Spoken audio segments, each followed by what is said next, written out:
Hello student, welcome back to my channel. Now we will solve question number 6 of exercise 10.1. तो question number 6 क्या कहता है? State whether a given pair of term is of like or unlike term. अब आपको बताना है कि ये जो terms दिए, ये terms के जो पेयर दिए हैं, अब आपको बताना है कि ये like term है या unlike term है, ठीक है? लाइक टर्म क्या होते हैं? लाइक टर्म वो होते हैं जिनके एल्जेब्रिक फैक्टर्स सेम होते हैं और अनलाइक टर्म्स वो होते हैं जिनके एल्जेब्रिक फैक्टर्स डिफरेंट होते हैं। या आप इस तरह से समझ सकते हैं कि लाइक टर्म्स वो होते हैं, वो दो टर्म्स जिनके जो वेरिएबल्स है वो सेम हो तो वो लाइक टर्म्स है, ठीक है। और अगर कोई दो टर्म्स है, उन दोनों की वेरिएबल डिफरेंट है तो वो अनलाइक टर्म होंगे और पावर्स भी सेम होने चाहिए इसमें, ठीक है।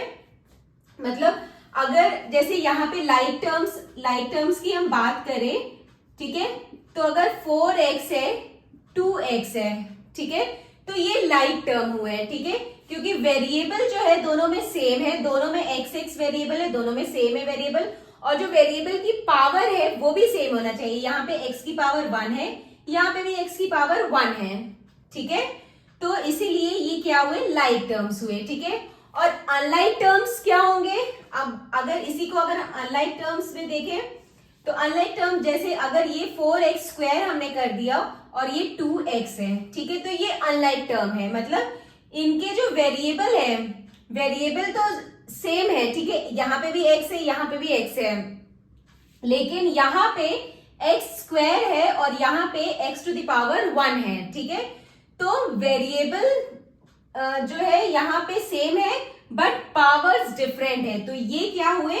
अनलाइक टर्म हुए, ठीक है। तो लाइक टर्म में वेरिएबल्स जो है वो सेम होने चाहिए, ठीक है, टर्म्स के वेरिएबल सेम होने चाहिए और जो पावर है वेरिएबल्स के वो भी सेम होने चाहिए, ठीक है। और अनलाइक टर्म में क्या होता है? अनलाइक टर्म में जो वेरिएबल्स होता है वो डिफरेंट होता है, पावर होता है वो डिफरेंट होता है, ठीक है। लाइक टर्म्स मीन्स मतलब एक जैसे, अनलाइक टर्म्स मीन्स मतलब डिफरेंट, ठीक है। तो अब हम सॉल्व करते हैं। सो द फर्स्ट पार्ट है 1 और 100। 1 और 100 ये दोनों ही कांस्टेंट है, ठीक है। इन दोनों में सेम चीज क्या है? दोनों ही कांस्टेंट है, दोनों ही एक ही चीज है, तो ये क्या हुए? लाइक टर्म्स हुए, ठीक है। नाउ नेक्स्ट, अब ये हम देखें -7x और 5/2x, ठीक है, तो दोनों में जो वेरिएबल है वो सेम है, यहाँ पे भी x है, यहाँ पे भी x है, दोनों में वेरिएबल सेम है, वेरिएबल के पावर्स भी जो है यहाँ पे सेम है, तो ये क्या हुए? लाइक टर्म हुए, ठीक है। नेक्स्ट थर्ड, अब थर्ड में हम देख रहे हैं ये दोनों टर्म को अगर हम कंपेयर करें तो यहाँ पे वेरिएबल x है, यहाँ पे वेरिएबल y है, तो दोनों टर्म में वेरिएबल्स क्या हो गए? डिफरेंट हो गए, तो ये क्या हुए? अनलाइक टर्म्स हुए, राइट। नाउ फोर्थ पार्ट क्या है? अब यहाँ पे वेरिएबल, इस टर्म में वेरिएबल xy है और इस टर्म में वेरिएबल yx है, ठीक है। चाहे आप xy मल्टीप्लाई करिए, चाहे आप yx मल्टीप्लाई करिए, बात तो एक ही है, ठीक है। तो वेरिएबल सेम है, वेरिएबल के पावर्स भी सेम है, तो ये दोनों लाइक टर्म्स हुए। नेक्स्ट, यहां पे 4m² p है और यहाँ पे 4mp² है, ठीक है, दोनों में 4 4 है, ठीक है, नंबर्स तो सेम है बट आप वेरिएबल्स देखिए, यहाँ पे m² p है और यहाँ पे mp² है, यहाँ पे m वेरिएबल है, p वेरिएबल है, यहाँ पे भी m वेरिएबल है, p वेरिएबल है, लेकिन यहाँ पे m की पावर 2 है और यहाँ पे m की पावर 1 है, ठीक है, यहाँ पे p की पावर 1 है, यहाँ पे p की पावर 2 है, तो मतलब वेरिएबल्स जो है वो वेरिएबल्स तो है सेम लेकिन वेरिएबल्स की पावर यहाँ पे डिफरेंट है, तो ये क्या हो गए? अनलाइक टर्म्स हुए,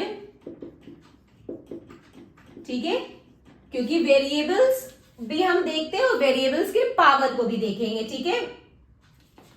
नेक्स्ट 12xz और 12x²z², ठीक है।